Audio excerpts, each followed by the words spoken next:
Since Imad had started his career helping the PLO as a sniper, he took a special interest in making sure Ibrahim's section was well trained and ready for their duties. Imad personally trained Ibrahim, and Imad knew he could handle any task.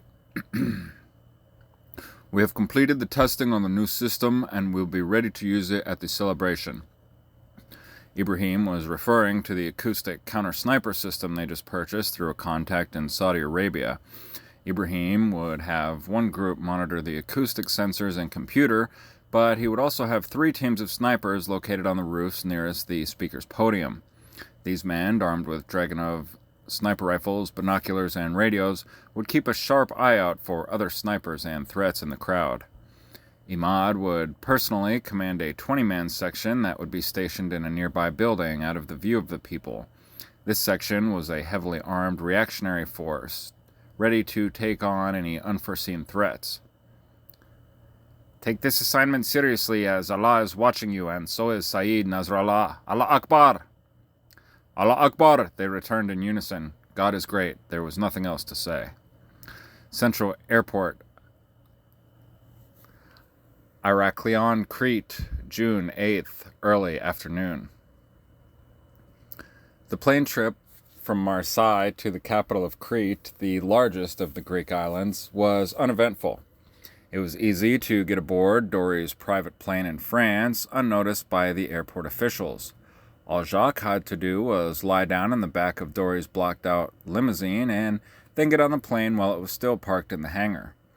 Since no one saw Jacques get on the plane, when they were asked to supply a manifest of those on board, Dory listed himself, the crew chief, and the pilot.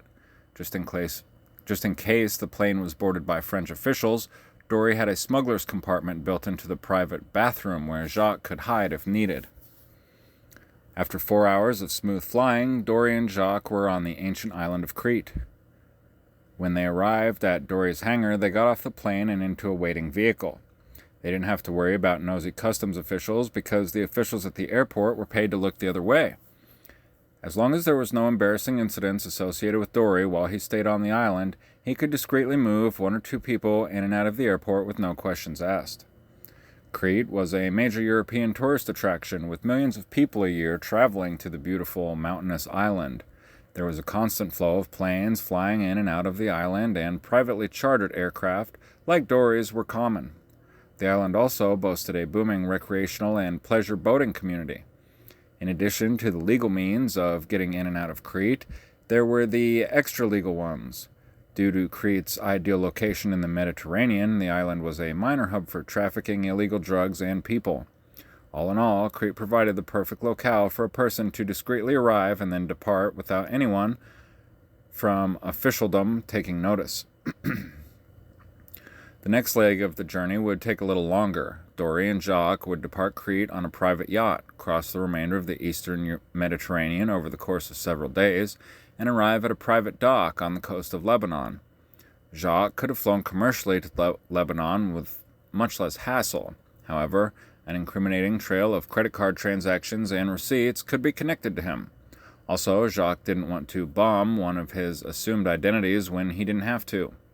It was a hassle acquiring professional-grade forgeries. This way, Jacques could deny he was ever in the country. At worst, while in Lebanon, Jacques could be charged with illegal immigration. After all, he didn't carry anything incriminating on his person, no weapons, no plans, nothing. He did have a fake French identification card with him, and Dory had prepared for him forged Lebanese papers as well. While in Lebanon, Jacques would be referred to as his Lebanese nom de guerre as Abbas. All the tools Jacques needed for the operation would be acquired in-country. Dory had most of the tools ready from the list Jacques gave him back in March. Soon they would be in Lebanon, and the next phase would begin.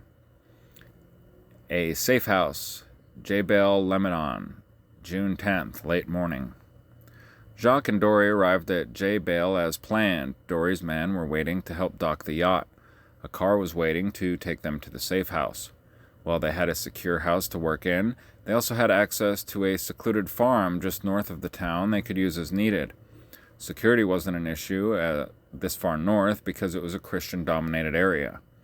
After settling in, Jacques took inventory of the equipment he ordered. First, he looked at the rifle, an Israeli-made Galil AR 7.62mm assault rifle. Dory, where did the rifle come from? We got it off the body of a Shiite in southern Beirut a year ago. Okay, we need to make sure it's clean and can't be connected to your group in any way. Yeah, it's clean. Hezbollah probably got it off an Israeli soldier and we took it from them. There's nothing tracing it to us. Weapons get stolen or captured in this country all the time. We couldn't trace them if we wanted to. We got the scope from our own stocks. Untraceable, of course. Good. We'll have to test fire it at the farm and make sure it's reliable. It looks relatively unused and in good condition. Just like you asked for, Mr. Abbas. Dory grinned, finding it slightly amusing Jacques was an Arab name. Jacques was using an Arab name.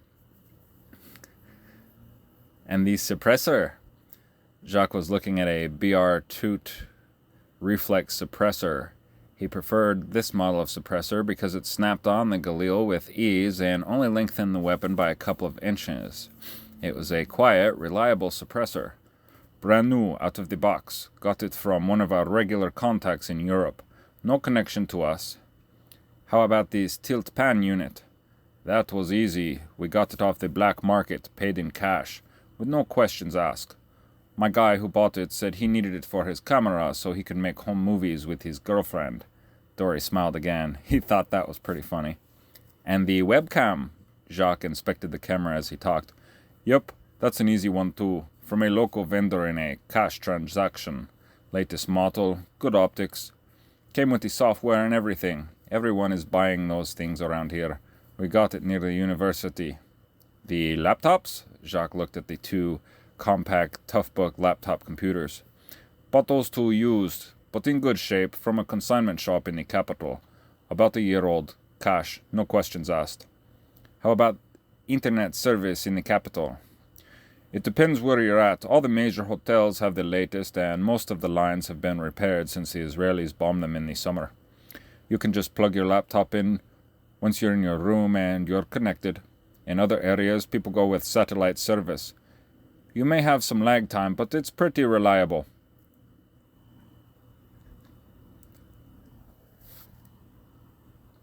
Or we can use any of the coffee shops that specialize in by-the-minute internet service. If we go by satellite, we pay for the service online with a credit card. Totally anonymous. I'm guessing these car batteries, power inverter, and automatic car door lock actuator were easy. Yup, our family owns an automobile import-export business. We can get any part from you, any car you need. What's all this stuff for? I mean, I understand the rifle, scope, and silencer, but I don't get the rest. Well, Dory, I'm assuming that Hezbollah's security is going to be really tight and that they'll be prepared for a traditional sniper. Yes, of course. You and I aren't going to be a traditional sniper.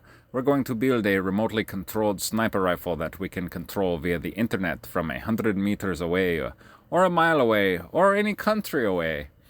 Dory looked dumbfounded as he tried to put all the pieces together in his mind. Let me help you out, Dory. We're going to mount the rifle, after we modify it, onto a frame and then onto the tilt pan unit. We're going to use the sight, the webcam, through the scope.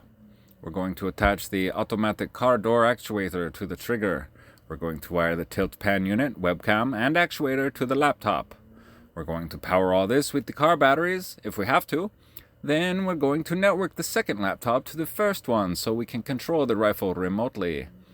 When we have it all connected, we'll be able to sit at the laptop and see what the rifle sees through this scope. We'll be able to pull the trigger by hitting a specific key on the keyboard. Oh, I see. It all made sense to Dory now. Just like a video game. Yeah, pretty close to it. Now we can control the rifle using the remote control that came with the tilt pan unit. However, we would have to be about 100 meters from the unit. It would also be susceptible to jamming and normal city interferences. So it would be best to have one of your people with programming skills come up with a software patch so we can all do it through the computers. No problem. I have someone ready from our family waiting to help us. She's completely trustworthy and has her degree in computer science from the American University of Beirut. Pierre Gamaliel was her cousin. Okay, we'll get started tomorrow. We'll zero the rifle at the farm and then modify it by removing its stock, taking off the pistol grip, and shortening the magazine. Then we can construct the frame. It'll take us a week just to get the system set up. Then we're going to have to start working in the capital and study the terrain and pick the right spot. Jacques couldn't finalize the plan until he actually walked the streets where the operation would take place. Well, let's get a good night's sleep and get to work in the morning. Yeah, see you then, Abbas. Jacques was glad Dory didn't offer up the usual night of women and booze. If you're here to kill someone, then spend every iota of mental and physical energy killing that person. Safe House, Beirut, Lebanon, July 17th, in the evening. Jacques and Dory arrived at their safe house, an apartment located in the south-central part of the city where the old Green Line was. It was called the Green Line because of all the trees and bushes that thrived in the no-man's land between the warring factions. The safe house was on the very fringe of the Christian-controlled area that was patrolled by the Khatib militia. The apartment was only a 10-minute drive and a 25-minute walk from the heart of the Shiite area. Well, Dory, this looks like a good place for us. The man who owns this building is a Christian, and I have 2 of my undercover men living next door to us for security. Jacques was the shooter, but Dory's family ran this part of the town.